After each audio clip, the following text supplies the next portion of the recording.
We're pleased to be joined once again by Kevin O'Toole, Chairman of the Board of Commissioners, the Port Authority of New York and New Jersey, and also a former state senator in New Jersey. Good to see you, Kevin. Good seeing you, Steve. How are we doing? We're doing great. Listen, beyond talking policy about transportation and other issues with the Port Authority, the focus of this segment is on a column you wrote for NJ.com.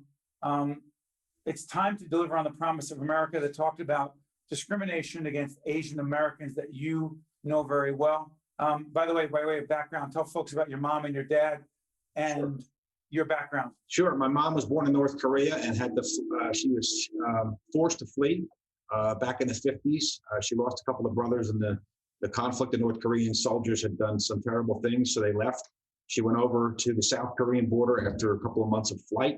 She worked for the South Korean government, washing clothes and other manual labor things. And she met my dad, an American GI, and they had a relationship. He re-enlisted, came back to South Korea, and brought her over to the States in 1957. So as it relates to discrimination against the Asian American community, this matter is on a personal as well as a policy and a societal level to you. You've experienced it very directly. More specifically, 2007 in a Senate race, you said in this article the race card was played against you. Talk about it. Yeah, it was one of those, the opponent we were running against, he, among other things, he was making the comment that I didn't reflect the population because, I was, whether it was Chinese or Korean, they weren't really sure what it was at the time. They had, I guess, contemplated actually, in his words, and the campaign manager, jaunting my face just a little more to give the full context. They figured if they could just race bait it and show everybody that I was not really, an Irish or Italian or more Americanized, perhaps I could lose some of my footing in the race. And that's happened before. And listen, politics is, it's a tough sport. It's, you get punched in the face every once in a while. But that was, full blown, this was in your face. He is not an American. He happens to be Korean or Chinese or whatever it is. And they thought that I would lose support because of that, which didn't happen. We ended up winning rather handily. But Kevin, your voice matters a lot. And this is why under this category of New Jersey leaders who matter, we're having this discussion with you. But it also matters because you've talked in this piece that you wrote for NJ.com about COVID and its impact, exacerbating, if you will, accelerating and making worse discrimination against Asian Americans. So over the COVID year, from what I'm told, actually hate crimes have gone down 6%, but hate crimes against Asians have increased over 150, 160%. It's astonishing. Places in the cities, New York City in particular, up 223%. In New Jersey, it ranks like 7th or 8th in terms of hate crimes against Asians in the last year. You go to Vancouver, it's up 717%. And even though the Asian population in Vancouver is over 40%, it's just astonishing that we've seen in the United States over 6,000 hate crimes against Asians in the last year. And it doesn't seem like it's slowing down. It's only getting worse. What do we need to do, Kevin? Well, first of all, you need to speak out, and having this conversation is very helpful. I felt compelled to write something about it. And you need other officials to start talking about this is a hate crime. We're going to recognize it. You have to have support groups for the folks who are going through this. Look, typically, growing up in a Korean household, the Asian Americans who were just brought over here, they don't want to complain. They don't want to go to the police. They don't want to. And this is largely an underreported crime because Asians, my experience, Steve, is that they will not go to the police and they kind of live with it, whether it's a harassment, whether it's an assault, whether it's a break-in into a business. They have kind of just tolerated. But it seems this year now, I think with some of the education, Steve, you're seeing some of the Asian victims are now speaking out. You're seing some bystanders who are now trying to stop some of it. I think that's part of the education. Bystanders, if they're seeing, like in San Francisco, 2 grandmothers were knifed sitting out waiting for a bus. It's just astonishing. And now bystanders tried to help them and stop. But you're seeing some folks who are trying to be proactive about it.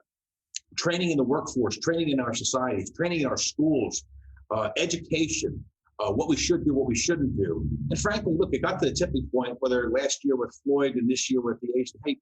Our society is just so filled with hate and it's frustration. I think COVID kind of brings us to a boiling point, and it's got to escape somewhere, Steve. And it seems like the easy target the last year has been the Asian American community. But the other thing, Kevin, the title of this, and I don't know whether you or the folks at NJ.com figured out the headline, but it's time to deliver on the promise of America. And it starts out, let's just listen to this. I'm not going to read the whole thing, just this section. when my children were born a generation ago, I envisioned they would grow up in a better world than I had.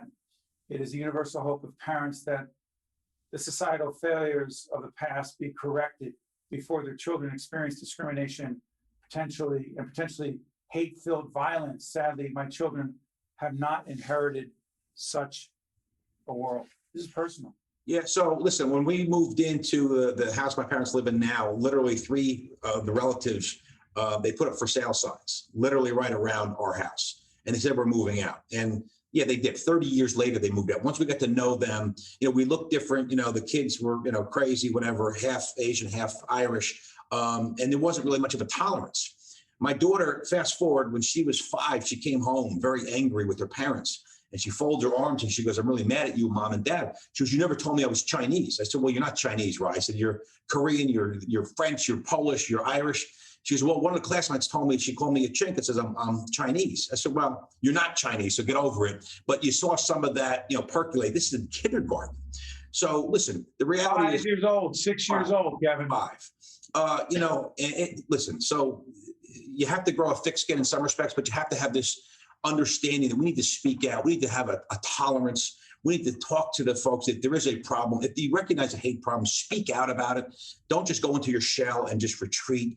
And if you see it in a place of employment, report it. If you see someone being victimized physically, you have to kind of intercede without hurting yourself. You got to do something about it. We as a nation, society, Steve, we can't tolerate racism anymore. It's chewed us up as a society for the last 40 years.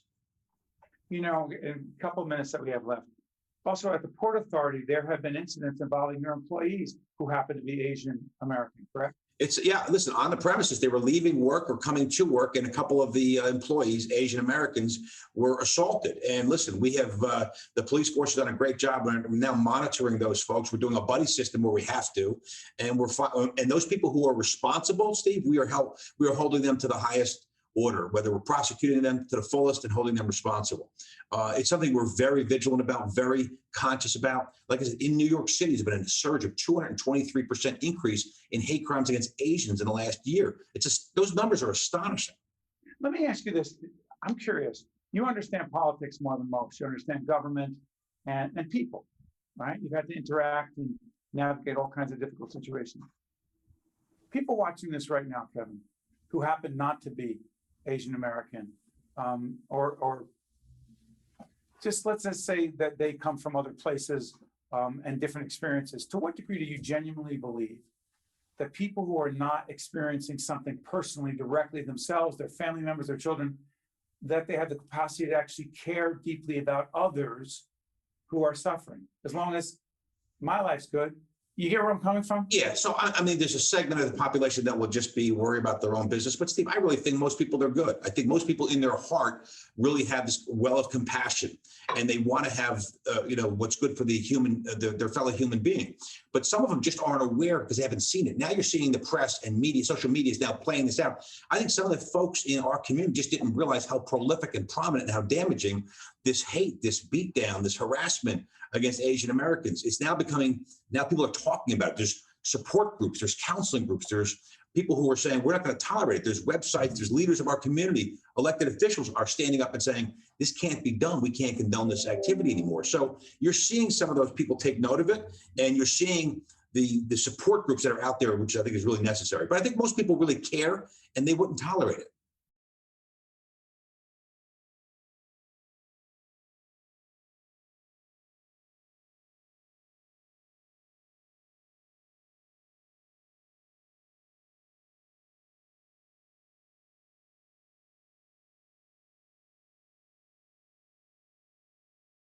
Thank you, Steve. Appreciate the conversation.